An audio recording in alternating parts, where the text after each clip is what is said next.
Et si je vous disais que pendant que vous racontez ce qui vous arrive, d'autres utilisent ce même silence pour construire ce qu'ils veulent? Chaque fois que vous parlez de vos problèmes, de vos projets, de vos blessures ou de vos réussites avant l'heure, vous donnez de l'énergie, vous donnez du pouvoir. Aujourd'hui, je veux vous mettre au défi de faire le contraire, de vous taire, d'observer, d'avancer en silence. Parce que le vrai succès ne fait pas de bruit, n'a pas besoin d'annonce, n'a pas besoin d'approbation. La vraie réussite se cultive dans la discrétion. Restez dans les parages, car ce qui vous retient n'est peut-être pas ce qui vous arrive, mais ce que vous dites. Avant de commencer cette vidéo, je veux que vous fassiez quelque chose de puissant. Allez tout de suite dans les commentaires et écrivez cette phrase avec détermination. Aujourd'hui, je choisis d'avancer en silence. Je suis stoïque. Écrivez-la comme un acte de reprogrammation mentale. Qu'il ne s'agisse pas seulement d'une phrase, mais d'une déclaration d'identité. Car lorsque vous répétez une idée avec intention, votre esprit commence à y croire et votre vie commence à se transformer. Écrivez-le avec force, qu'il soit gravé non seulement dans les commentaires, mais aussi dans votre conscience. Numéro 1. Cessez de raconter votre histoire. Combien de fois encore allez-vous répéter cette histoire où vous êtes la victime, où tout va mal, où la vie est injuste et où les autres ont échoué.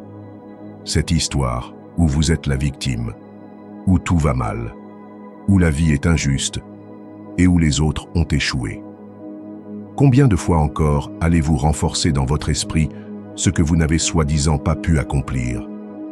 Vous ne vous en rendez pas compte, mais chaque fois que vous racontez cette histoire, vous la rendez plus réelle, plus solide, plus présente.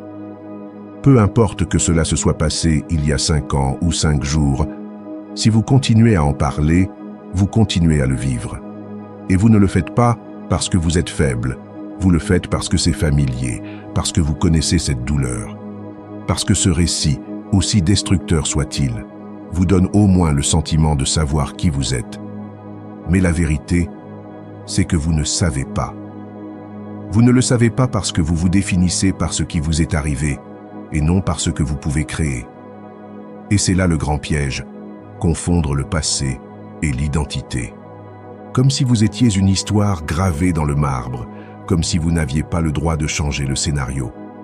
Aujourd'hui, je veux vous dire quelque chose de clair. Arrêtez de raconter votre histoire, du moins cette histoire-là. Celle que vous répétez quand vous n'êtes pas sûr de vous. Celle qui vous sert d'excuse lorsque vous ne vous lancez pas. Celle qui vous fait croire que vous êtes condamné à être toujours le même.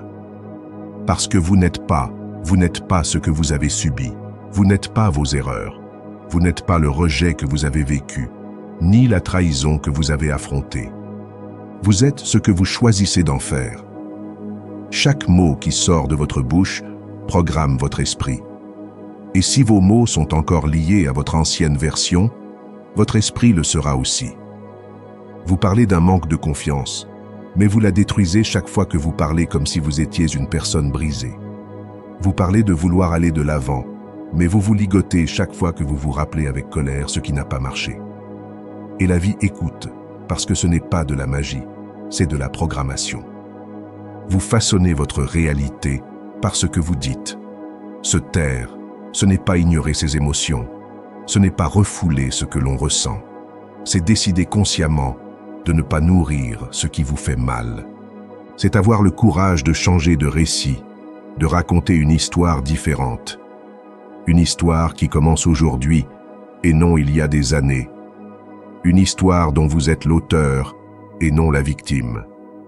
Protagoniste, pas spectateur. Et oui, votre voix peut trembler les premières fois. Il se peut qu'elle ne soit pas encore crédible. Mais c'est ainsi que l'on peut commencer à se réécrire. Et comment faire? Commencez par vous arrêter lorsque vous êtes sur le point de parler de la même chose. De ce qui s'est mal passé, de ce qui n'a pas fonctionné. Respirez et changez d'objectif. Dites ce que vous apprenez. Dites ce que vous voulez construire. Dites à haute voix qui vous choisissez d'être à partir de maintenant, même si vous n'en avez pas la preuve, même si vous êtes encore dans le processus. Car si vous attendez des résultats pour parler différemment, vous resterez toujours dans le même cercle. Vous rendez-vous compte du pouvoir que vous avez? Chaque fois que vous choisissez de ne pas répéter votre vieille histoire, vous vous libérez. Vous permettez à quelque chose de nouveau d'émerger. Vous faites de la place pour l'inconnu, le possible, l'extraordinaire. Vous n'avez pas besoin d'une grande transformation du jour au lendemain. Vous devez simplement cesser d'être l'esclave de votre ancien discours. Chaque jour où vous choisissez de parler d'une nouvelle voix, votre cerveau l'enregistre. Et avec le temps, il y croira aussi. Les stoïciens disaient que ce n'est pas ce qui arrive qui compte, mais la façon dont on l'interprète. Et dans votre cas, ce qui compte, c'est la façon dont vous l'interprétez. Commencez donc dès aujourd'hui. Ne racontez pas ce qui vous a détruit. Racontez ce que vous avez appris. Ne comptez pas les abandons. Comptez vos forces pour continuer. Ne comptez pas vos erreurs. Racontez comment vous construisez une nouvelle version. Car c'est votre choix actuel qui vous définit, et non vos blessures passées. Et si un jour vous trouvez cela difficile, rappelez-vous ceci. Vous n'avez pas à nier votre histoire. Cessez simplement de vivre là-bas. Tu n'as pas à oublier ce qui t'est arrivé. Arrête de t'en servir comme d'une excuse. Aujourd'hui, vous pouvez vous dire quelque chose de différent. Aujourd'hui, vous pouvez commencer à parler comme la personne qui est déjà en train de devenir la personne que vous rêvez d'être. C'est vous qui décidez si votre bouche devient votre prison ou votre liberté. Numéro 2. La nature humaine et la limitation du soutien des autres. Parfois, vous espérez que quelqu'un vous comprendra, que quelqu'un vous écoutera, que quelqu'un trouvera les mots justes pour vous faire décoller. Et lorsque cela ne se produit pas, vous vous sentez seul. Vous vous demandez pourquoi personne ne remarque votre douleur. Pourquoi, alors que vous êtes toujours là pour les autres, maintenant que vous êtes dans le besoin, personne ne semble être là pour vous. Mais il y a quelque chose que vous devez comprendre profondément. Les gens ne seront pas toujours en mesure de vous donner ce dont vous avez besoin. Non pas parce qu'ils ne vous aiment pas, non pas parce que vous êtes insignifiant, mais parce qu'ils mènent eux aussi leur propre guerre. Et ils sont souvent si épuisés qu'ils n'ont même pas de place pour eux-mêmes. Attendre de quelqu'un qu'il porte votre âme, alors qu'il n'est même pas capable de porter la sienne, est une attente injuste qui finit par générer plus de douleur que de réconfort. Parfois, nous nous tournons vers les autres pour savoir ce que nous devrions apprendre à construire en nous-mêmes. Et oui, nous avons tous besoin de soutien. Nous avons tous besoin d'une épaule, d'un mot, d'une étreinte. Mais en faire une nécessité constante fait de vous un otage émotionnel, parce que vous dépendez de quelque chose que vous ne pouvez pas contrôler, la disposition émotionnelle des autres.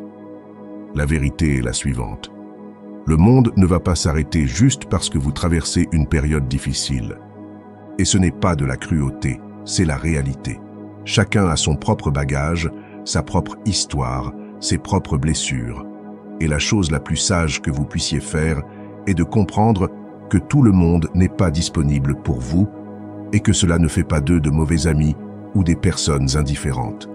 Cela fait d'eux des êtres humains, tout comme vous. Le jour où vous comprendrez cela, vous cesserez de vous sentir rejeté chaque fois que vous n'obtiendrez pas l'attention que vous attendiez. Le soutien extérieur est un cadeau, pas une obligation. Et les cadeaux ne sont pas demandés. Ils sont appréciés lorsqu'ils arrivent, mais ils ne deviennent pas la base de votre stabilité.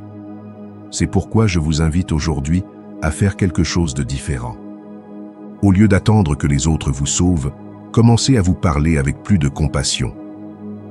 Au lieu de chercher à l'extérieur le conseil parfait, asseyez-vous tranquillement et écoutez-vous. Posez-vous des questions, donnez-vous des réponses, car souvent ce que vous recherchez chez l'autre est déjà en vous. Vous n'avez simplement pas appris à y accéder. Et si vous sentez que vous ne pouvez pas y arriver seul, tournez-vous vers Dieu, car même lorsque les gens échouent, même lorsque le monde est occupé, il y a une présence qui ne s'épuise jamais, qui vous écoute toujours et qui ne vous abandonne jamais. Lorsque votre âme est soutenue par quelque chose de plus grand que les circonstances ou les autres, elle devient inébranlable. Non par arrogance, mais par confiance. Parce que vous n'avez plus besoin de quelqu'un d'autre pour vous dire que tout ira bien. Vous savez déjà, vous avez déjà décidé. Le stoïcisme enseigne que nous ne devons pas dépendre des éléments extérieurs pour maintenir notre paix intérieure. Marc Aurèle disait que l'âme se fortifie en résistant aux circonstances, et non en y cédant. En d'autres termes, votre force se construit lorsque vous comprenez que vous n'avez pas besoin du monde pour vous soutenir. Car si vous maîtrisez votre moi intérieur, ce qui se passe à l'extérieur n'a pas d'importance. Vous pouvez regarder avec compréhension, et non avec ressentiment, ceux qui n'ont pas pu être là pour vous. Et vous pouvez toujours être reconnaissant, car leur absence vous a forcé à vous trouver vous-même. Ne vous victimisez pas, ne devenez pas amer, n'attendez pas du monde qu'il vous donne ce que vous ne vous donnez pas à vous-même. Commencez dès aujourd'hui à construire cette autonomie émotionnelle qui vous libère. Défendez-vous, appuyez-vous sur vous-même, croyez en vous. Non pas pour prouver à quiconque que vous pouvez le faire, mais pour découvrir que vous avez toujours pu le faire. Et lorsque vous apprendrez à le faire, lorsque vous deviendrez un refuge pour vous-même, étrangement, le monde commencera à vous voir différemment. Parce que personne ne respecte celui qui s'effondre par manque d'attention. Mais tout le monde admire celui qui se tient dignement debout, au milieu du silence. Alors si vous vous sentez seul aujourd'hui, si personne n'a répondu à ce message, si personne n'a remarqué votre tristesse, ne sombrez pas. Soyez reconnaissant, car c'est dans ces moments-là que vous avez la possibilité de devenir votre propre soutien. Et si vous y parvenez, si vous pouvez vous embrasser sans avoir besoin d'applaudissements, alors vous aurez gagné quelque chose que rien ni personne ne pourra jamais vous enlever, votre véritable force. Numéro 3. Vos projets ont besoin de silence et d'attention au début, comme une graine. Lorsqu'une idée naît dans votre cœur, lorsqu'un rêve apparaît pour la première fois dans votre esprit, c'est comme une graine fraîchement semée. Vous ne pouvez pas la laisser exposer, vous ne pouvez pas la montrer à tout le monde, s'attendre à ce que tout le monde l'apprécie, la comprenne ou la protège comme vous le feriez. En réalité, il est très probable que ce ne sera pas le cas. Beaucoup, sans intention de nuire, commenceront à exprimer leurs opinions, à poser des questions, à semer le doute. D'autres, par manque d'assurance, se moqueront, minimiseront ou projetteront simplement leurs propres craintes sur ce que vous êtes en train de construire. Ainsi, dans les premiers temps, la chose la plus sage que vous puissiez faire est de vous taire. Vous n'avez pas besoin d'être validé lorsque vous apprenez à marcher. Vous n'avez pas besoin d'applaudissements lorsque vous êtes encore en train de comprendre votre but. Ce dont vous avez besoin, c'est de silence, de concentration et de discipline. Votre vision est sacrée. Ne la donnez pas si facilement, ne la confiez pas à n'importe qui. Parce que la plupart des gens ne sont pas capables de voir ce que vous voyez. Parce que ce dont vous rêvez n'est pas conçu pour être compris par tout le monde, et encore moins dès le début. Et ce n'est pas grave s'ils ne le comprennent pas. Ce n'est pas leur rêve, c'est le vôtre. Parfois, sous le coup de l'émotion, de l'enthousiasme, du besoin de partager, nous commettons l'erreur de parler trop tôt et, ce faisant, nous affaiblissons notre énergie. Nous exposons notre vision à des jugements qu'elle n'est pas prête à affronter. Et ce qui aurait pu être une flamme grandissante devient une étincelle éteinte par les mots des autres. Si vous ne savez pas comment prendre soin de votre vision, personne ne le fera à votre place. Si vous ne la valorisez pas suffisamment pour la protéger, n'attendez pas des autres qu'ils le fassent non plus. Le silence est une force. Il y a de la force dans le fait de garder certaines choses pour soi. Non pas parce que vous vous cachez, mais parce que vous vous souciez des autres. Parce que vous comprenez que les rêves ont besoin de temps, de maturité et de travail silencieux avant de sortir dans le monde. Comme un artiste qui ne révèle pas son œuvre avant qu'elle ne soit prête, vous devez vous aussi apprendre à garder ce que vous créez jusqu'à ce qu'il ait une forme, une structure et de l'endurance. Car lorsqu'une vision est forte à l'intérieur, les critiques ne la détruisent plus. elles ne font que la remettre en question. Il n'est pas nécessaire d'annoncer ce que l'on construit. Vous devez le construire, pas à pas, jour après jour, en silence, mais avec conviction. Pendant que les autres parlent, vous travaillez. Pendant qu'ils doutent, vous avancez. Pendant qu'ils critiquent, vous créez. Parce que le moment viendra de montrer. Bien sûr que si, mais pas maintenant. Pas quand vous apprenez encore à croire en vous. Pas quand n'importe quel commentaire peut vous ébranler. Protégez-vous, non par peur, mais par intelligence. Lorsque quelqu'un vous demande sur quoi vous travaillez, souriez et continuez à travailler. Lorsque quelqu'un vous dit que ça ne marchera pas, remerciez-le et continuez à travailler. Vous n'avez pas à vous expliquer, vous n'avez pas à vous justifier, vous n'avez pas à convaincre qui que ce soit. Les résultats parleront pour vous le moment venu, mais si vous vous exprimez prématurément, vous risquez de noyer votre rêve dans une mer d'opinions sans objet. Les stoïciens nous ont enseigné que ce que nous contrôlons, c'est notre action, notre esprit, notre processus intérieur. Épictète disait « N'expliquez pas votre philosophie, vivez-la ». Et cela s'applique également à votre vision.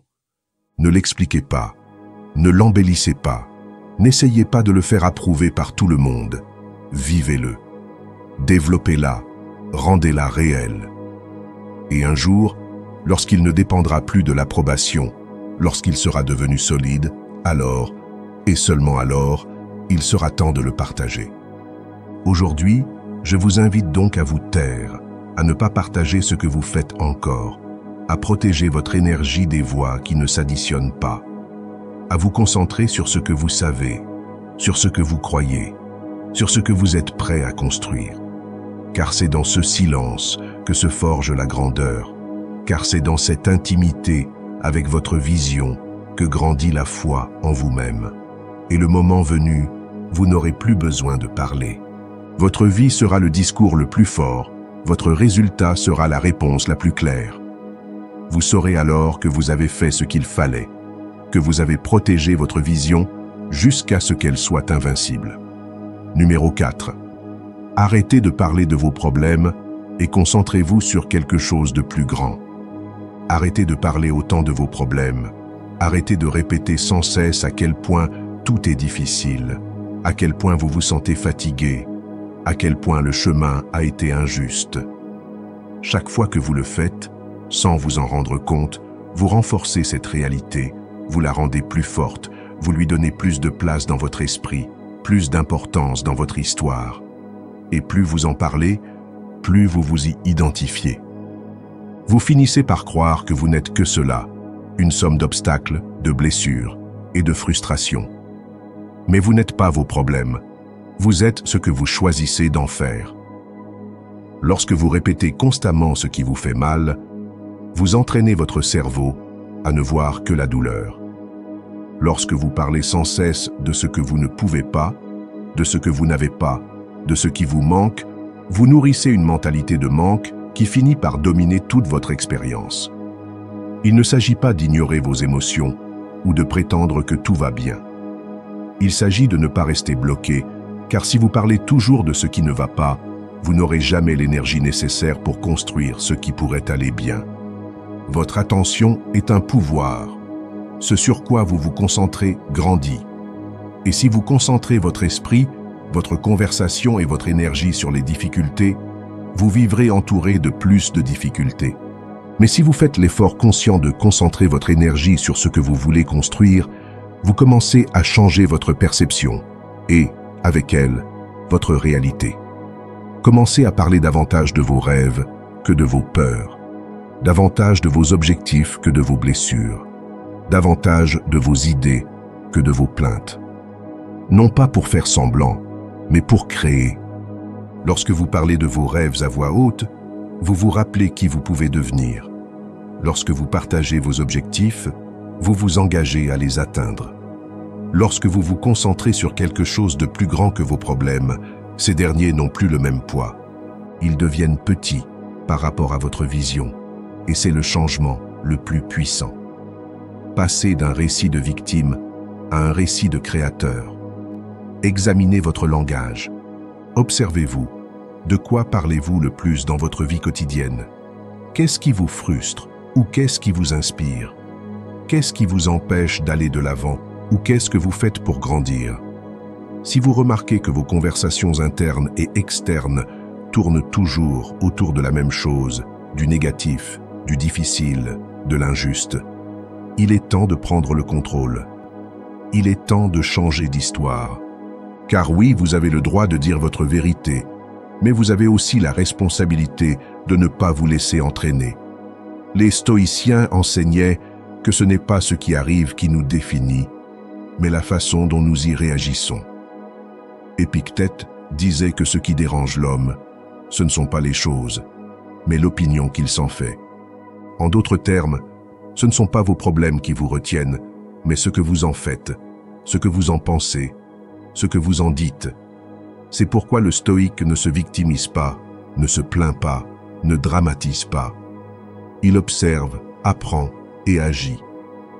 Il ne perd pas de temps à répéter ce qu'il sait déjà. Il le transcende. Faites de même. Pratiquez le silence à propos de vos limites et élevez la voix à propos de vos possibilités. Entraînez votre esprit à parler de solutions et non d'obstacles. Concentrez-vous sur l'objectif et non sur le problème.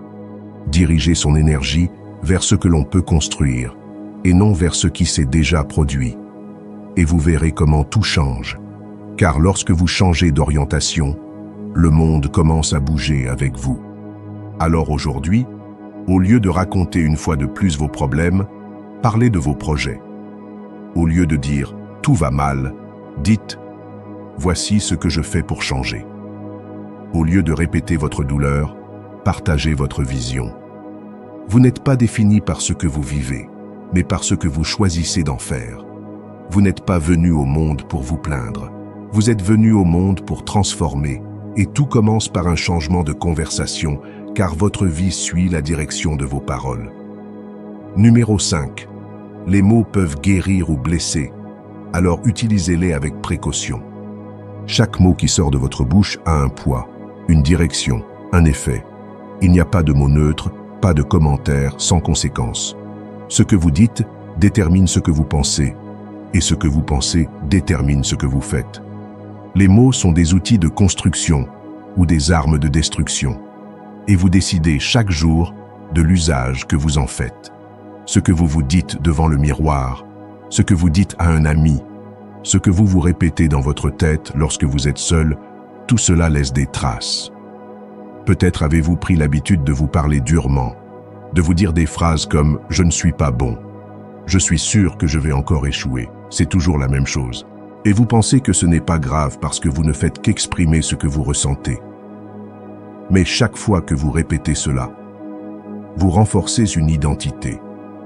Vous approfondissez un cheminement mental qui devient ensuite une habitude, un comportement, une vie.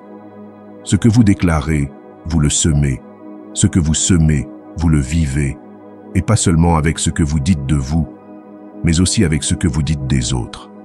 Lorsque vous critiquez, lorsque vous étiquetez, lorsque vous condamnez quelqu'un avec vos mots, vous projetez une partie de vous-même qui n'est pas encore guérie. Vos paroles sont le reflet de votre état intérieur.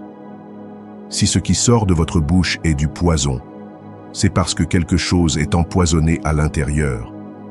Mais si ce qui en sort est de l'encouragement, de la foi, de l'espoir, c'est que vous avez travaillé à l'intérieur, et cela se voit. C'est pourquoi il est si important que vous appreniez à utiliser vos mots avec intention. Parlez comme si vos mots étaient des graines.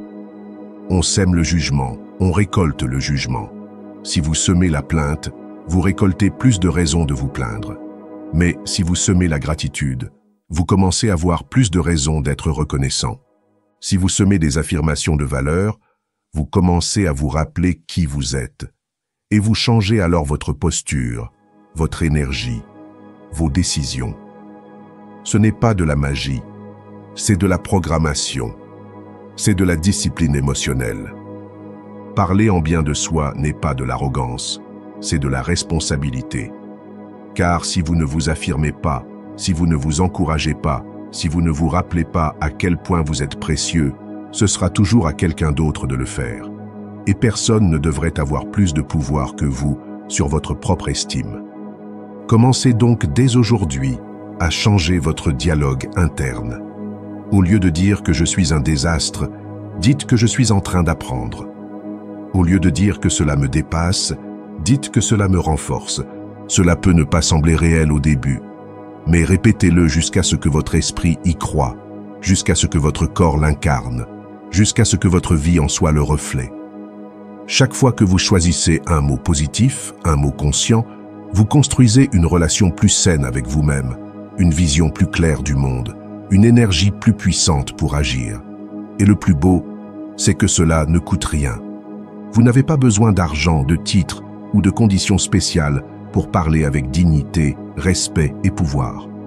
Il suffit d'avoir la volonté et le courage de sortir du langage automatique qui vous limite. Les stoïciens savaient que la façon dont nous parlons révèle notre façon de penser. Marc Aurèle a dit que la qualité de vos pensées détermine la qualité de votre vie. Et nos paroles sont des pensées exprimées à haute voix. Par conséquent, former sa parole, c'est former son esprit. Si vous faites attention à ce que vous dites, vous transformez ce que vous croyez. Et en transformant ce que vous croyez, vous commencez à créer une vie différente. Ne sous-estimez pas le pouvoir d'une phrase que vous répétez chaque matin. N'ignorez pas l'impact de la façon dont vous parlez à quelqu'un lorsqu'il se trompe. Ne minimisez pas l'importance de vous dire « Je suis sur la bonne voie, je grandis, je vais de l'avant ». Car si cela devient votre nouveau langage, votre monde commencera à vous répondre différemment. Parce que vous parlez différemment, vous marchez différemment, vous pensez différemment. Alors décidez aujourd'hui. Chaque mot que vous prononcerez sera une affirmation de ce que vous voulez construire. Faites en sorte que vos conversations soient des outils pour élever et non des poignards pour blesser. Faites en sorte que vos phrases soient des points d'ancrage et non des chaînes de doute, car la vie suit la direction de votre langage. Et si vous l'utilisez consciencieusement, votre bouche cessera d'être une prison et deviendra une porte d'entrée vers le meilleur de vous-même. Numéro 6. Le silence aide à calmer l'esprit et à réduire l'anxiété. Lorsque tout ce qui se passe à l'extérieur crie, apprenez à vous taire. Lorsque l'esprit est rempli de pensées qui s'emballent, lorsque le corps se crispe, lorsque l'on sent que l'on ne peut plus continuer, ne courez pas, n'explosez pas, ne réagissez pas. Restez tranquille, respirez. Écoutez le silence. Parce qu'au milieu du bruit du monde, le silence n'est pas l'absence. C'est un refuge, une médecine, une direction. Nous vivons dans une société qui nous pousse sans cesse à réagir, à produire, à agir. Mais personne ne nous apprend à nous arrêter. Personne ne nous dit que parfois la chose la plus sage à faire n'est pas d'en faire plus, mais d'en faire moins, ou même de ne rien faire du tout. Le silence n'est pas de la passivité, c'est du pouvoir. C'est une pause intentionnelle pour reprendre le contrôle avant de prendre des décisions qui pourraient provenir de la peur, de la colère ou de la confusion. Lorsque vous faites du silence une habitude, vous vous donnez la possibilité d'observer sans jugement et d'agir sans impulsion. Beaucoup pensent que se calmer est une faiblesse, que rester silencieux dans les moments difficiles est un signe de défaite. Mais c'est le contraire qui est vrai. Il est facile de réagir. Tout le monde peut élever la voix, se plaindre, blâmer, mais rester silencieux, se retenir, regarder vers l'intérieur et traiter avec sagesse, cela demande de la force. Et plus encore dans les moments d'anxiété, lorsque le cœur s'emballe et que l'esprit s'emballe, le silence devient l'encre qui vous empêche de faire naufrage dans votre propre chaos. Fermez les yeux, inspirez profondément, arrêtez-vous, éteignez l'écran, éteignez la réponse automatique, éteignez le drame interne et écoutez, pas le monde, pas les problèmes. Écoutez-vous, revenez à vous, parce que souvent vous n'avez pas besoin d'une solution immédiate, mais d'un espace de clarté pour savoir quelle est l'étape suivante. Lorsque vous choisissez le silence, Vous choisissez de ne pas réagir sous le coup de l'émotion. Vous donnez à votre esprit la possibilité de voir les choses avec perspective, d'ordonner ce qu'il ressent, de laisser aller ce qui n'est pas utile. Et le mieux, c'est que personne n'a à le comprendre. Vous n'avez pas à expliquer pourquoi vous vous êtes tu, pourquoi vous vous êtes éloigné, pourquoi vous n'avez pas répondu. Vous savez que ce n'était pas par peur, c'était pour la paix, c'était pour la stratégie, c'était pour prendre soin de soi. Tout ne mérite pas une réponse immédiate, tout n'a pas besoin d'être dit. Parfois, la chose la plus sage que vous puissiez faire est de rester silencieux, non pas parce que vous ne savez pas quoi dire, mais parce que vous n'avez plus besoin de dire quoi que ce soit pour être en paix. C'est la maîtrise, c'est la liberté, c'est l'intelligence émotionnelle à son meilleur. Dans le stoïcisme, le silence est une vertu essentielle. Les stoïciens ont enseigné que l'homme sage parle peu, parce qu'il observe beaucoup. Sénèque a dit, « Celui qui sait parler, sait aussi se taire », et Marc Aurèle nous a rappelé qu'à l'intérieur de nous, il y a un endroit où nous pouvons toujours trouver le calme. Peu importe ce qui se passe à l'extérieur, ce lieu est le silence. Et je ne parle pas seulement du silence extérieur, mais du silence intérieur. Ce moment où il n'y a pas de jugement, pas de hâte, pas d'exigence. Seulement vous, avec vous-même, présent, entier, serein. Faites du silence une pratique quotidienne. Levez-vous quelques minutes avant tout le monde. Soyez silencieux lorsque vous vous réveillez. N'ouvrez pas le téléphone. Ne courez pas pour parler. Asseyez-vous simplement avec vous-même. Ou le soir, lorsque la journée se termine, accordez-vous quelques minutes de silence avant de vous endormir. Vous verrez comment votre esprit s'éclaircit, comment votre respiration se calme, comment votre âme s'apaise. Et quand ce moment de pression arrive, quand quelque chose vous fait sortir de votre centre, ne réagissez pas immédiatement. Faites une pause, soyez silencieux, respirez. Parce que ce petit espace de silence peut faire la différence entre blesser ou guérir, entre agir avec sagesse ou sous l'effet d'une impulsion, entre répéter la même erreur ou franchir une nouvelle étape.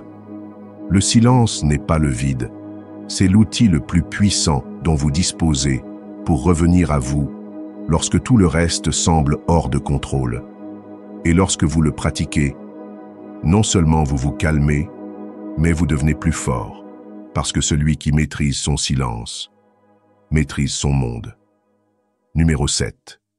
La liberté de vivre sans avoir besoin d'annoncer chaque action, de le faire en silence, de marcher sans faire de bruit, de créer sans avoir à l'annoncer. Vous n'avez pas besoin de dire au monde chaque pas que vous faites, chaque idée que vous avez, chaque chose que vous construisez, parce que lorsque vous ressentez le besoin de partager tout ce que vous faites, ce que vous recherchez, vraiment c'est l'approbation. Et lorsque votre vie dépend de l'approbation extérieure, vous arrêtez de vivre pour vous-même et vous commencez à agir pour un public qui ne vous comprend pas toujours, qui ne vous soutient pas toujours et qui souvent ne vous écoute même pas avec une véritable attention. Vous n'êtes pas ici pour rendre des comptes à tout le monde. Vous n'êtes pas obligé de publier chaque percée, chaque réussite, chaque pensée. Votre vie n'a pas besoin d'être expliquée, elle a besoin d'être vécue. Quand quelque chose a vraiment de la valeur, vous n'avez pas besoin de le crier. Ce qui est réel se tient tout seul. Ce qui est solide n'a pas besoin d'applaudissements. Ce qui est authentique bouge avec force, même si personne ne vous regarde. Vivre sans tout annoncer est un acte de liberté. C'est cesser d'être esclave de la validation des autres. C'est apprendre à jouir de ces processus sans en faire un spectacle, parce que bien souvent, en partageant à l'excès ce que l'on est en train de faire, on l'affaiblit, on l'expose, on le rend vulnérable à des opinions que l'on ne demande pas et dont on n'a pas besoin. Et ce qui aurait pu être une grande transformation intérieure devient une simple publication qui cherche à plaire, mais qui ne laisse pas de marque sur l'âme. Travaillez en silence, aimez en silence, guérissez en silence, faites-le parce que vous le voulez, pas parce que quelqu'un doit le savoir. Parce que quand votre intention est pure, vous n'avez pas besoin de l'orner d'attention. Et quand votre chemin est vrai, trop parler ne fait que le retarder. Au lieu de cela, si vous laissez vos actions parler pour vous, votre énergie se concentre sur ce qui compte vraiment, pour avancer. pour grandir, pour construire. Il est facile de tomber dans le piège des apparences, de vouloir montrer pour prouver. Mais à qui cherchez-vous à prouver quelque chose? Et pourquoi? Si vous savez ce que vous faites, si vous savez ce que vous accomplissez, quelle différence cela fait-il si vous ne le dites pas? La reconnaissance la plus profonde ne vient pas de l'extérieur, elle vient de vous. Lorsque vous terminez la journée et que vous savez que vous avez fait ce que vous aviez dit, même si personne ne l'a vu, lorsque vous avancez en silence et que vous découvrez que vous n'avez pas besoin de témoins pour valider votre chemin. Les réalisations les plus importantes ne sont pas celles que vous criez au monde, mais celles qui vous transforment de l'intérieur, en surmontant une peur, en rompant une habitude, en choisissant le bien quand personne ne regarde, en changeant une attitude que vous traînez depuis des années. Cela ne se publie pas, cela se célèbre en silence, parce que vous savez que c'est là que vous gagnez vraiment. Les stoïciens l'ont parfaitement compris. Pour eux, la vertu n'a pas besoin d'être proclamée, mais seulement d'être vécue.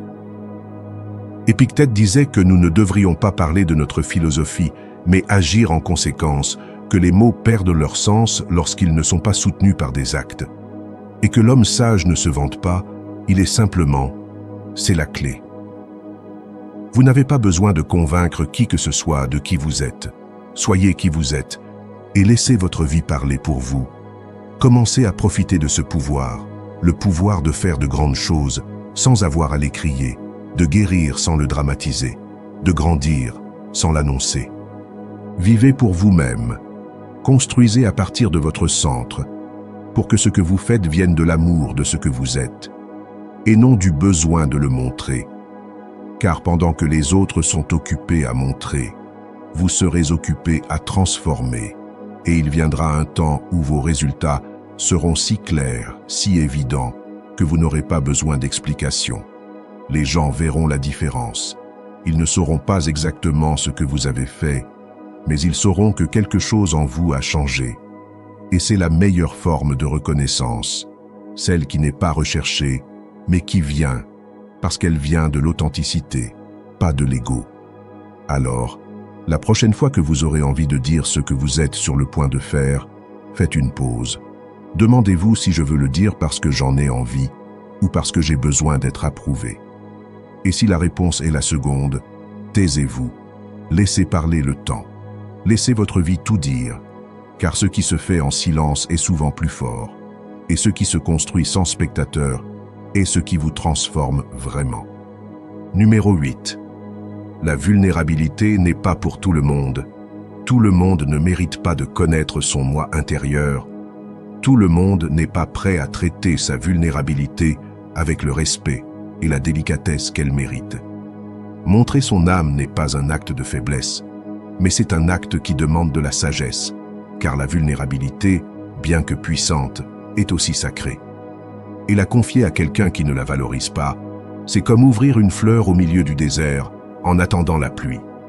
Parfois, par besoin de connexion, par envie de se défouler, par désir de se sentir compris, nous partageons des parties profondes de nous-mêmes avec des personnes qui ne sont pas prêtes, qui ne comprennent pas, ou pire, qui s'en servent contre nous, et lorsque cela se produit, vous vous brisez. Pas seulement à cause de ce que vous avez dit, mais parce que vous avez fait confiance et qu'on ne s'est pas occupé de vous. On commence alors à se fermer, non pas parce qu'on ne veut pas être vrai, mais parce qu'on a appris que l'authenticité au mauvais endroit peut faire du mal. Vous n'êtes pas obligé de dire à tout le monde ce que vous ressentez. Il n'est pas nécessaire d'expliquer vos blessures à ceux qui ne se sont pas montrés dignes d'une telle explication. La confiance se construit, et seuls ceux qui ont fait preuve d'empathie, de loyauté et de compréhension méritent d'avoir accès à votre monde intérieur. Il ne s'agit pas de vivre avec des masques, mais de savoir quand les enlever et avec qui. La vulnérabilité ne convient pas à tout le monde, car tout le monde ne sait pas quoi en faire. Certains la jugeront, d'autres la minimiseront, d'autres encore se sentiront mal à l'aise parce que votre honnêteté leur rappelle leur propre vérité non résolue. Il est donc important d'être conscient de la raison pour laquelle vous partagez ces informations. Pour guérir, pour vous connecter ou pour être validé.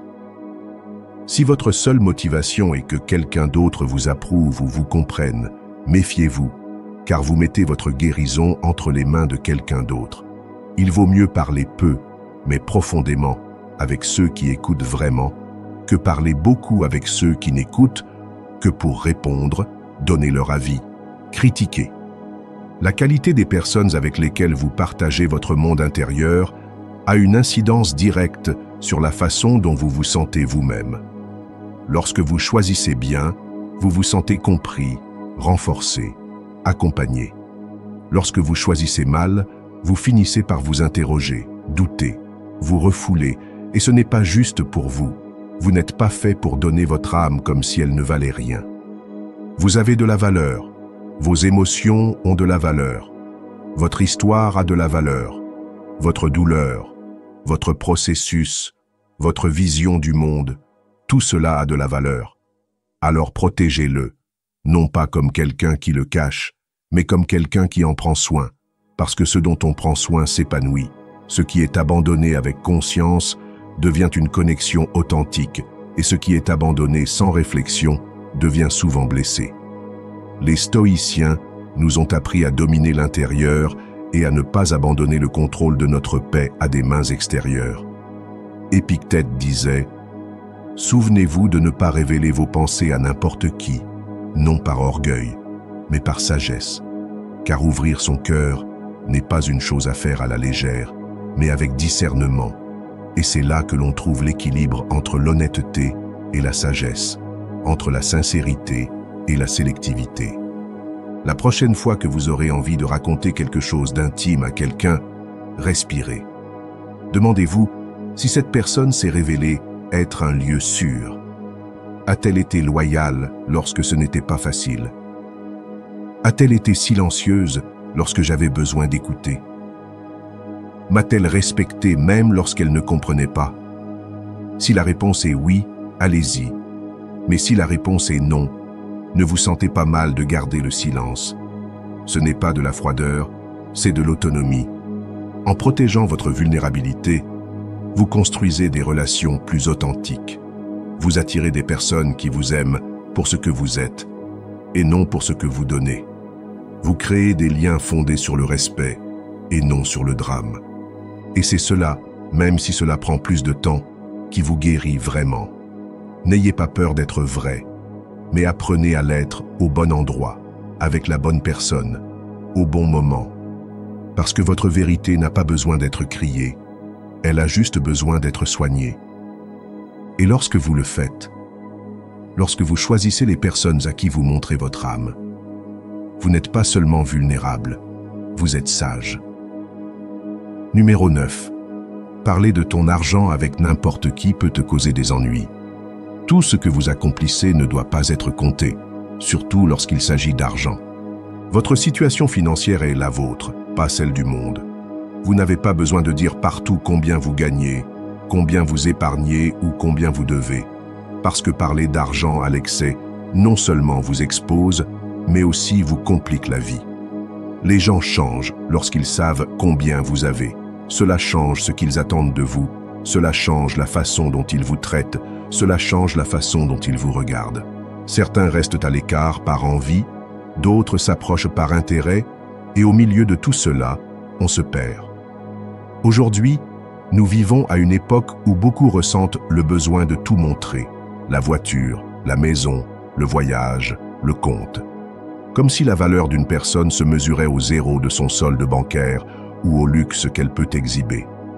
Mais l'argent n'est pas une identité, c'est un outil, et plus vous le gardez pour vous, plus vous êtes libre de l'utiliser à bon escient, sans pression, sans attentes extérieures.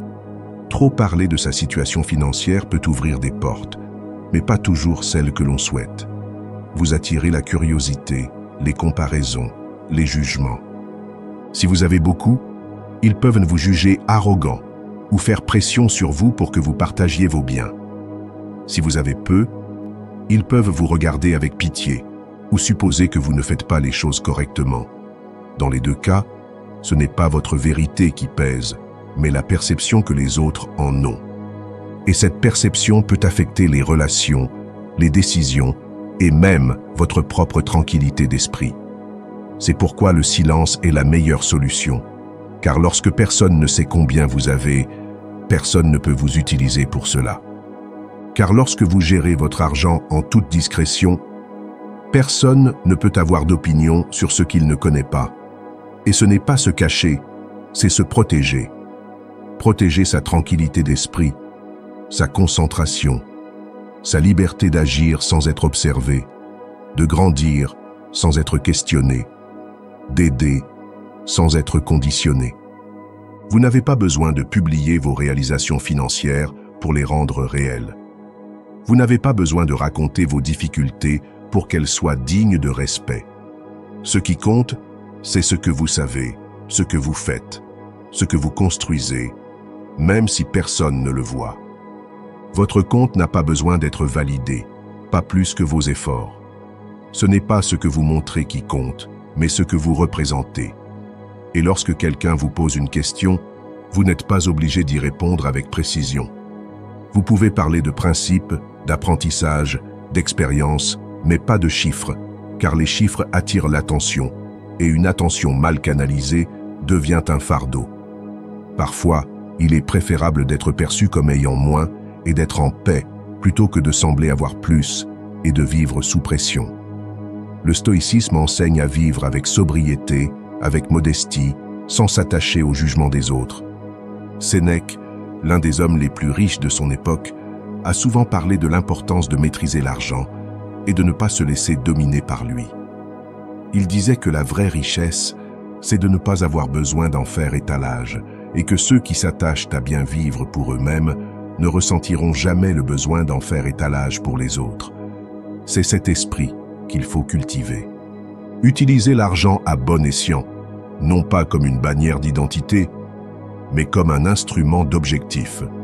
Si vous êtes prospère, félicitations. Profitez-en, mais ne le rendez pas public. Et si vous traversez une phase difficile, calmez-vous, concentrez-vous, apprenez, reprenez-vous, mais ne criez pas non plus, non par honte, mais parce que vos processus méritent le respect. Personne n'a besoin de tout savoir, seul vous avez besoin de clarté, car la paix n'est pas dans la quantité que vous avez, mais dans la façon dont vous la gérez et dans le contrôle émotionnel que vous exercez sur elle.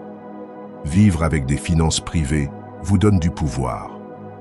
Le pouvoir d'agir de manière autonome, sans avoir à se justifier, sans avoir de compte à rendre à ceux qui ne contribuent en rien. Le pouvoir de donner, d'aider, d'investir, d'épargner, sans regard, sans attente, sans jugement. Faites-le pour vous. Vous n'avez pas besoin de reconnaissance. Vous avez besoin de solidité. Vous n'avez pas besoin d'impressionner. Vous avez besoin de construire. Et cela, les meilleures constructions se font dans le silence, parce que ce qui a de la valeur n'a pas besoin de bruit, seulement de constance, d'intelligence et d'intimité. Numéro 10. Les actions parlent plus fort que les promesses. Arrêtez de parler autant et commencez à faire plus. Car dans un monde plein de discours, c'est l'action qui fait la différence. On peut avoir les meilleurs plans, les idées les plus ambitieuses, la vision la plus claire, mais si ce ne sont que des mots, cela ne sert à rien. Les mots sonnent bien, ils excitent, ils donnent un faux sentiment de progrès, mais ce sont les actions qui construisent, qui font la différence, qui laissent une trace. Il y a des gens qui vivent en annonçant tout ce qu'ils vont faire. Chaque projet, chaque objectif, chaque mouvement. Ils parlent de ce qui va arriver, de ce qu'ils vont réaliser, de tout ce qu'ils sont sur le point de commencer. Mais les jours passent et rien ne change. Parce que parler génère de la dopamine. Cela nous donne l'impression d'avancer. Cela nous donne des applaudissements anticipés. Mais le problème est que lorsque tout est laissé en suspens, la déception ne tarde pas à arriver, la vôtre et celle des autres. Plus vous parlez de ce que vous allez faire, plus vous générez de la pression, plus les yeux sont braqués sur vous, plus les critiques vous entourent. En effet, lorsque les gens savent ce que vous prévoyez, ils se sentent également en droit de donner leur avis, de juger, d'attendre des résultats immédiats. Et cela peut devenir un fardeau inutile qui affaiblit votre concentration. Alors, Au lieu de dire ce que vous construisez, construisez-le. Au lieu de promettre ce que vous allez faire, faites-le. Laissez les faits parler pour vous. Lorsque vous agissez en silence, tout change. Il n'y a pas d'attente extérieure pour vous distraire. Il n'y a pas besoin de convaincre qui que ce soit. Il n'y a que vous, votre travail, votre persévérance. Et puis, les résultats viennent, et quand ils viennent, ce sont eux qui parlent, sans mots, sans explication, parce que ce qui est vu n'est pas discuté. Ce que vous réalisez est respecté, non pas pour ce que vous avez dit, mais pour ce que vous avez fait. Vous n'avez pas besoin d'être validé à l'avance, vous n'avez pas besoin d'être cru avant de commencer, vous avez juste besoin d'aller de l'avant, parce que tôt ou tard, ce que vous faites apparaîtra au grand jour. Et lorsque cela se produira, tout le monde s'en rendra compte, non pas à cause de ce que vous avez promis, mais à cause de ce que vous avez démontré. Et c'est cette réputation qui compte, celle qui se gagne par des actes et non par des discours. Nombreux sont ceux qui se concentrent sur l'apparence, la réussite et l'ambition. Mais le stoïcisme nous rappelle que la valeur d'une personne réside dans ce qu'elle fait et non dans ce qu'elle dit. Épictète a dit « N'expliquez pas votre philosophie, vivez-la ». Et cela s'applique à tous les aspects de la vie. N'expliquez pas tellement ce que vous voulez réaliser, vivez-le, faites-le, faites-le.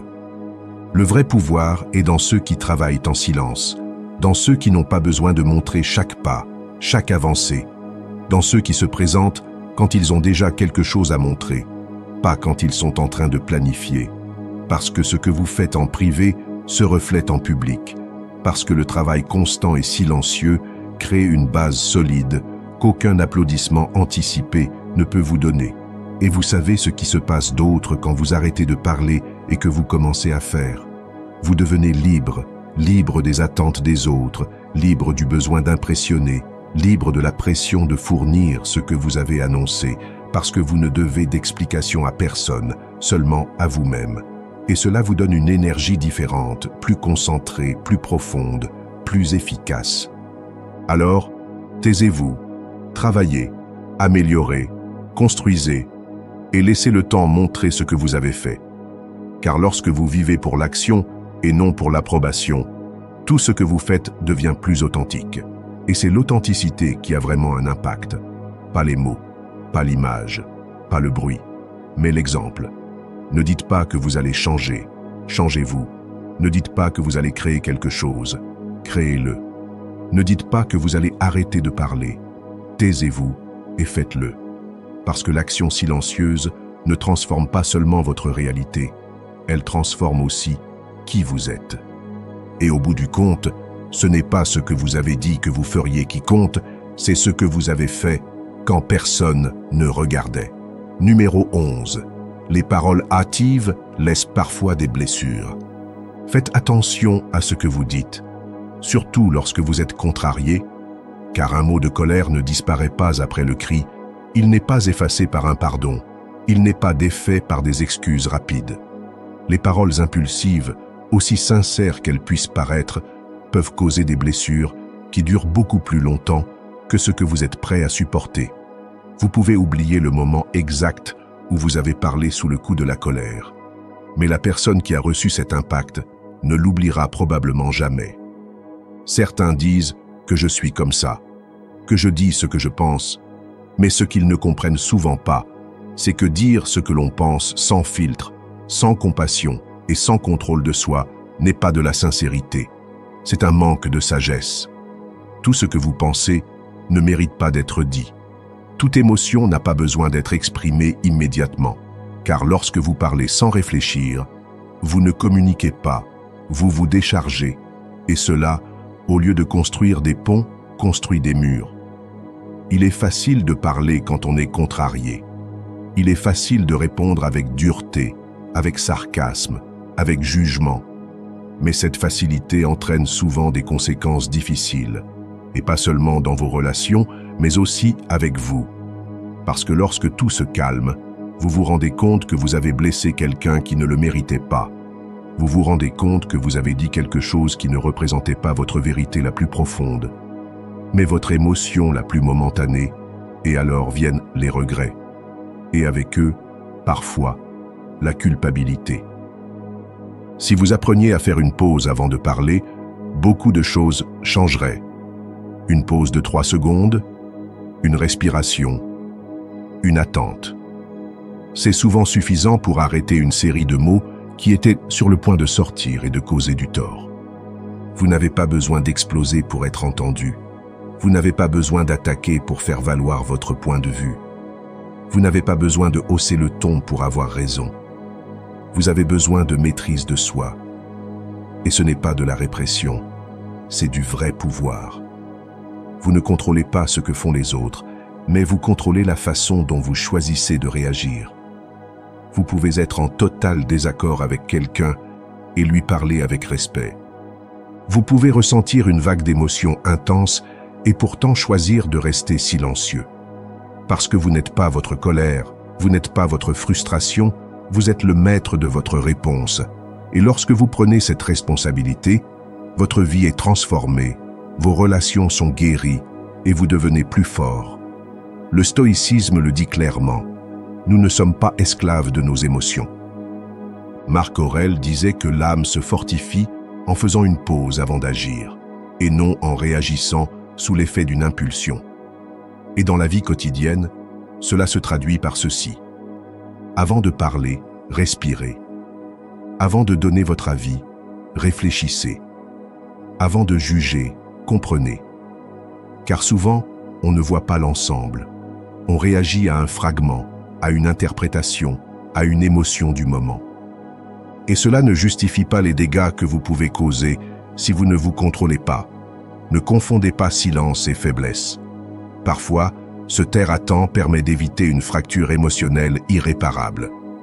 Parfois, se mordre la langue est l'acte le plus sage de la journée. Et parfois, parce que ce silence n'est pas de l'indifférence, c'est de la sagesse. C'est savoir que tout ne mérite pas une réponse immédiate, que beaucoup d'arguments s'éteignent d'eux-mêmes si vous ne les alimentez pas, que beaucoup de gens ne cherchent qu'à vous provoquer, et que si vous le permettez, vous leur donnez le contrôle de votre état émotionnel. Faites l'effort conscient de réfléchir avant de parler, surtout lorsque vous êtes sous pression, surtout lorsque vous vous sentez blessé, surtout lorsque vous avez envie de dire ce que vous pensez sans filtre. Car si vous avez le droit de vous exprimer, vous avez aussi la responsabilité de faire attention à la manière dont vous le faites. Parce que vos paroles ont un pouvoir et que ce pouvoir mal utilisé peut ruiner quelque chose que vous avez construit pendant des années. La prochaine fois que vous ressentirez le besoin de dire quelque chose dans le feu de l'action, rappelez-vous ceci. Ce qui est dit dans une seconde de colère peut prendre des années à être réparé. Si c'est réparé, vous n'êtes pas là pour vivre une vie pleine d'excuses. Vous êtes là pour construire une vie pleine de sens, et cela inclut la maîtrise de soi, même lorsque tout en vous veut réagir.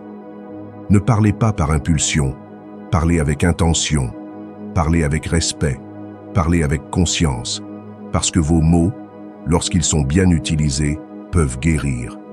Mais lorsqu'ils ne sont pas bien utilisés, ils peuvent détruire. Numéro 12. Faites silence lorsque vous recevez des jugements. Ne répondez pas à tout, n'expliquez pas tout, ne vous épuisez pas à essayer de convaincre ceux qui ont déjà décidé de vous mal comprendre, parce que souvent la réponse la plus puissante n'est pas une défense, c'est le silence. Et ce n'est pas de la faiblesse, c'est de la maîtrise. C'est savoir que vous n'avez pas besoin d'entrer dans toutes les batailles, parce que toutes les batailles ne méritent pas votre énergie. Il y a des critiques qui ne sont pas nées du désir de vous aider, mais de projeter des frustrations. Il y a des mots qui ne cherchent pas à te comprendre, mais à te provoquer. Et quand tu tombes dans ce jeu, tu perds. Peu importe si tu gagnes l'argument, tu perds ta paix. Réponds par ton silence, par ta tempérance, par ta capacité à observer sans réagir.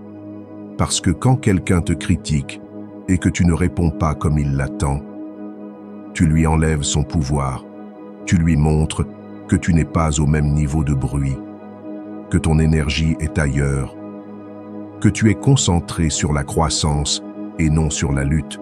Ne pas lutter, parce que lorsque tu réagis avec impulsivité, Tu donnes le contrôle de ton état émotionnel aux autres. Et tu n'as pas été créé pour être géré de l'extérieur. Tu as été créé pour te gouverner de l'intérieur. Lorsque quelqu'un te critique, observe d'abord, cela vient du respect ou du jugement, de l'amour ou de l'envie, du désir de contribuer ou de l'intention de blesser. Cette distinction est clé. Parce que si elle vient de la sagesse, peut-être qu'elle mérite ton écoute. Mais si elle vient de l'amertume, alors la chose la plus sage à faire est de se taire, parce qu'il ne vaut pas la peine de salir votre intégrité pour vous défendre contre quelqu'un qui ne veut pas vous comprendre, et ce n'est pas que vous devez tout supporter, c'est que tout ne mérite pas une réponse. Le silence n'est pas de la résignation, c'est de la stratégie, c'est de l'intelligence émotionnelle. C'est le choix conscient de ne pas réagir à partir de l'ego, parce que l'ego veut toujours avoir le dernier mot. Mais l'âme calme n'a pas besoin de cela. Elle ne cherche pas à démontrer, elle cherche à préserver. Elle ne cherche pas à s'imposer. Elle cherche à rester en son centre. Beaucoup croient que répondre par la force, c'est montrer sa puissance.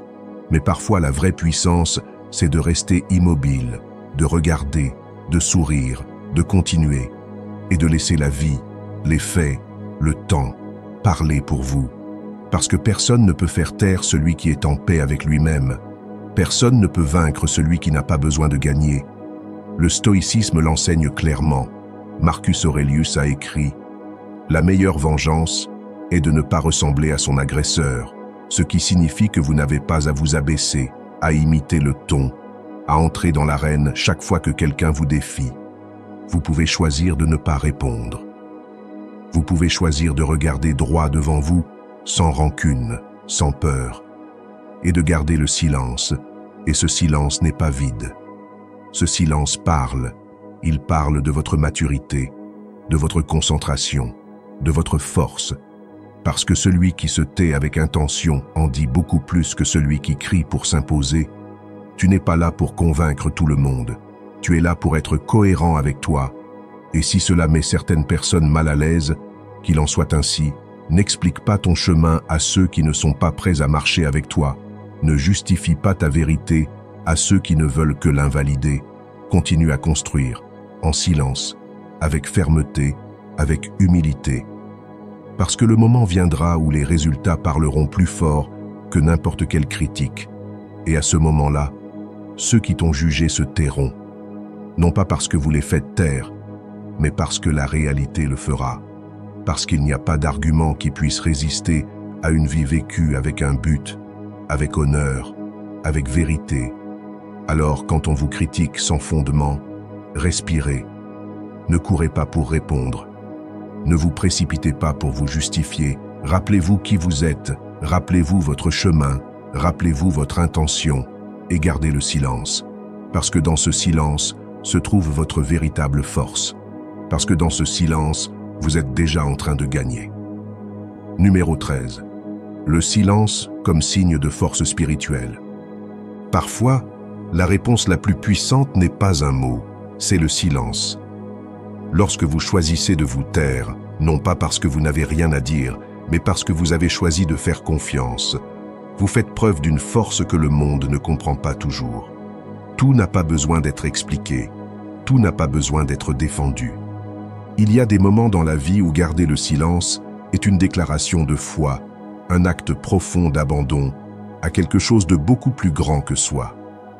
Lorsque vous êtes accusé, incompris, jugé sans vous connaître, votre réflexe naturel peut être de vous défendre.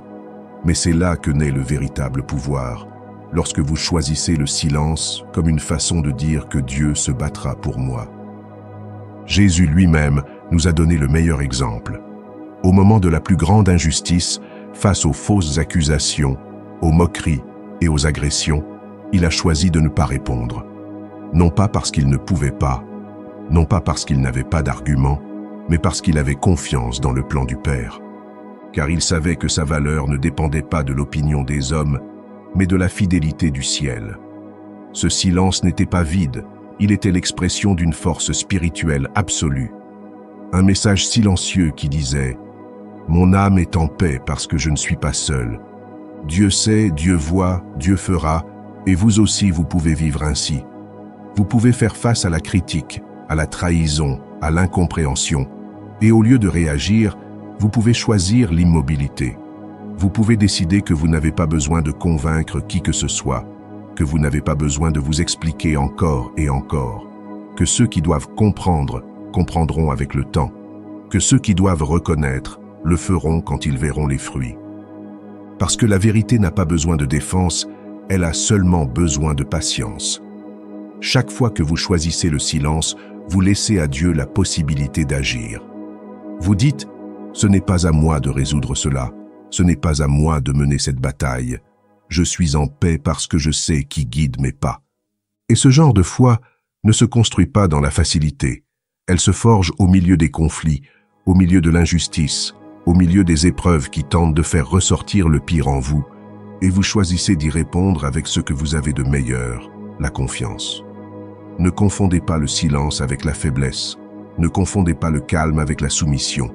Il faut plus de force pour se taire dans la paix que pour parler dans la colère. Il faut plus de foi pour remettre à Dieu ce que vous ne pouvez pas contrôler que pour essayer de tout gérer de vos propres mains.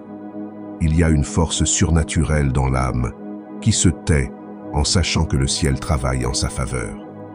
Le stoïcisme enseigne également cela d'un autre point de vue. Marc Aurèle a écrit « La meilleure forme de défense est de ne pas ressembler à son agresseur. » Et ce n'est rien d'autre que de savoir garder son esprit, de ne pas s'abaisser, de ne pas agir sous le coup de l'émotion, de ne pas salir son âme simplement parce que d'autres veulent vous provoquer. C'est cela la force spirituelle, c'est cela le caractère, c'est cela choisir l'éternel plutôt que le momentané. Alors, quand ce moment viendra, parce qu'il viendra, quand vous serez injustement critiqué, quand quelqu'un dira du mal de vous, quand il vous provoquera en attendant une réponse émotionnelle, souvenez-vous de ceci, ne répondez pas à partir de l'ego, répondez à partir de l'âme, et parfois l'âme répond par le silence, par la paix, par un Seigneur. Je te fais confiance. Tu n'as pas besoin de prouver quoi que ce soit. Tu n'as pas besoin de gagner des arguments. Tu n'as pas besoin de te traîner en cherchant à ce que les autres croient en toi. Tu continues à semer dans le silence. Tu continues à marcher dans l'obéissance. Tu continues à agir avec intégrité et tu verras comment le temps, la vérité et la main de Dieu mettront tout à sa place. Votre mission n'est pas de défendre votre réputation. Elle est de garder votre cœur. Et le cœur est mieux gardé lorsqu'il n'est pas contaminé par le bruit de ceux qui ne comprennent pas votre démarche. Alors oui, le silence est un signe de force, c'est un signe de maturité, mais c'est surtout un signe de foi. Parce que lorsque vous choisissez de vous taire en sachant que Dieu est avec vous, alors vous avez déjà gagné. Même si personne ne le sait, même si personne ne le reconnaît. Parce que la victoire la plus profonde est celle qui se vit à l'intérieur, dans l'âme qui décide de croire au lieu de réagir. Numéro 14. Être un grand auditeur est une forme de présence. Écoutez vraiment, non pas pour répondre, non pas pour corriger, non pas pour raconter votre propre version, mais simplement pour écouter. Parce que lorsque quelqu'un vous parle depuis l'âme, ce dont il a besoin n'est pas une solution rapide ou un conseil automatique. Il a besoin d'être entendu avec présence et cela, bien que cela semble simple, est l'un des actes les plus puissants et les plus transformateurs que vous puissiez offrir. La plupart des gens n'écoutent pas, ils attendent simplement leur tour pour parler. Pendant que l'autre personne s'exprime, elle pense déjà à ce qu'elle va dire, elle prépare déjà une histoire, une opinion, une correction. Et c'est là que la connexion est perdue, parce que vous n'êtes pas présent, vous n'êtes pas là, avec cette personne. Vous êtes dans votre esprit, dans vos pensées, dans votre ego.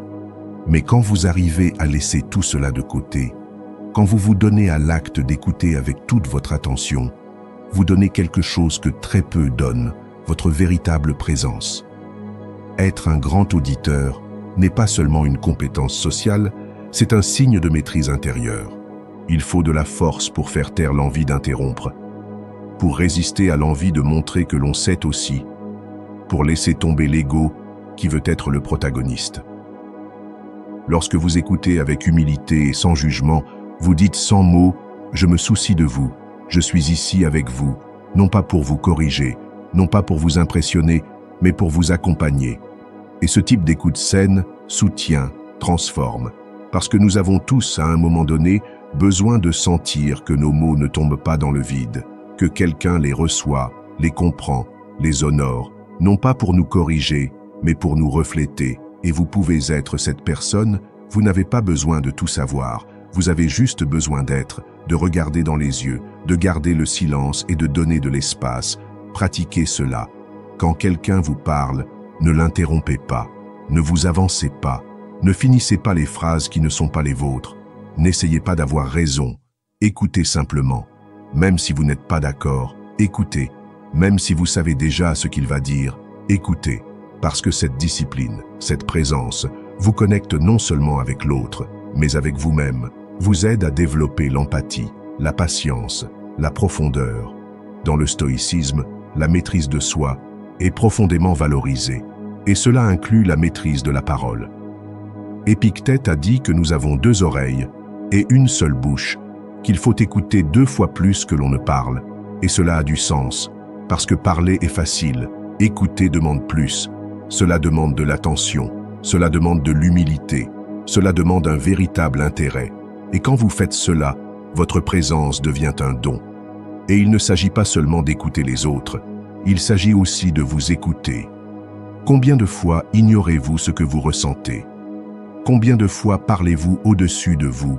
Minimisez-vous vos émotions et vous forcez-vous à continuer sans vous préoccuper de ce qui se passe en vous? Écouter est aussi un acte de compassion intérieure. C'est s'arrêter, devenir silencieux et se demander « Qu'est-ce que je ressens vraiment? De quoi ai-je besoin? Quelle partie de moi demande à être écoutée ?» Parce que si vous apprenez à vous écouter, l'écoute des autres sera plus naturelle, plus humaine, plus authentique. Et si vous devenez cet espace sûr où les gens se sentent vraiment écoutés, votre impact sera énorme, parce que le monde est plein de bruit, mais vide d'attention, et d'être ce silence conscient au milieu du bruit. Ne sous-estimez pas ce que l'écoute profonde peut faire. Elle peut sauver une relation, elle peut soutenir quelqu'un dans une mauvaise journée.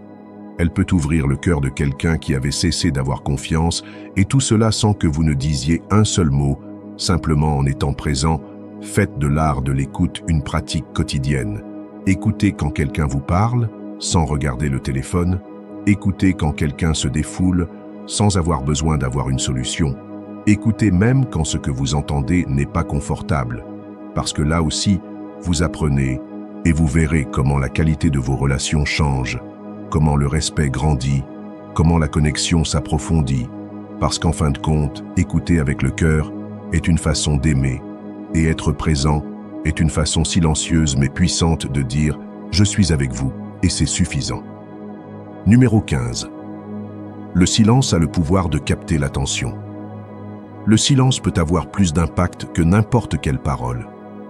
Dans un monde où tout le monde parle en même temps, où le bruit est constant et où les opinions fusent sans filtre, celui qui sait se taire se distingue, car le silence interrompt le rythme, brise la tendue et provoque automatiquement l'attention. Il n'est pas nécessaire d'élever la voix pour se faire entendre. Il suffit parfois de se taire, et ce moment où tout le monde attend que vous disiez quelque chose et où vous ne le faites pas est exactement celui où tout le monde vous regarde. L'utilisation stratégique du silence est un signe d'intelligence émotionnelle. Lorsque vous parlez sans vous arrêter, sans faire de pause, sans laisser à l'autre le temps de comprendre, votre message perd de sa force. Mais si vous savez quand vous arrêter, quand faire une pause, quand laisser le silence envahir la pièce pendant quelques secondes, vous dirigez l'attention de main de maître. Vous ne criez pas pour vous faire entendre, vous générez une présence à partir du contrôle et non de l'agitation. Pensez-y. Vous parlez devant un groupe, tout le monde est dispersé, certains sont distraits, d'autres feignent l'attention. Mais soudain vous faites une pause, non par oubli, non par insécurité, mais parce que vous savez que le silence génère la curiosité et quelque chose de presque magique se produit. Les regards se lèvent, les corps se redressent, les esprits reviennent. Ce n'est pas ce que vous avez dit, c'est ce que vous n'avez pas dit, qui a rétabli l'attention. Le silence, c'est le rythme, c'est la force contenue, c'est un message qui n'a pas besoin de traduction. C'est une façon de dire que ce qui vient maintenant est important, sans avoir à l'annoncer. Et quand on l'utilise avec intention, l'impact est profond. Non seulement on capte l'attention, mais on transmet aussi la confiance, parce que celui qui s'autorise le silence montre qu'il n'est pas pressé, qu'il n'a pas besoin d'une approbation immédiate, qu'il contrôle l'espace et le message, qu'il n'est pas nécessaire de remplir tous les espaces vides avec des mots. Parfois la pause entre les phrases est ce qui donne du poids à tout ce que vous dites. C'est là que le message s'installe, que l'autre l'absorbe, que l'émotion s'intensifie. Apprendre à utiliser le silence, c'est comme apprendre à respirer dans une conversation. On donne vie à ce que l'on dit non seulement par ce que l'on exprime, mais aussi par ce que l'on se permet de ressentir entre chaque mot. Le stoïcisme parle de la maîtrise de soi comme d'une vertu essentielle, et cette maîtrise inclut le fait de savoir quand parler et quand se taire. Sénèque a dit que plus un homme est sage, moins il parle, non pas par manque d'idées, mais parce qu'il apprend à utiliser chaque mot avec précision. Et dans cette sagesse, le silence n'est pas vide, c'est un outil.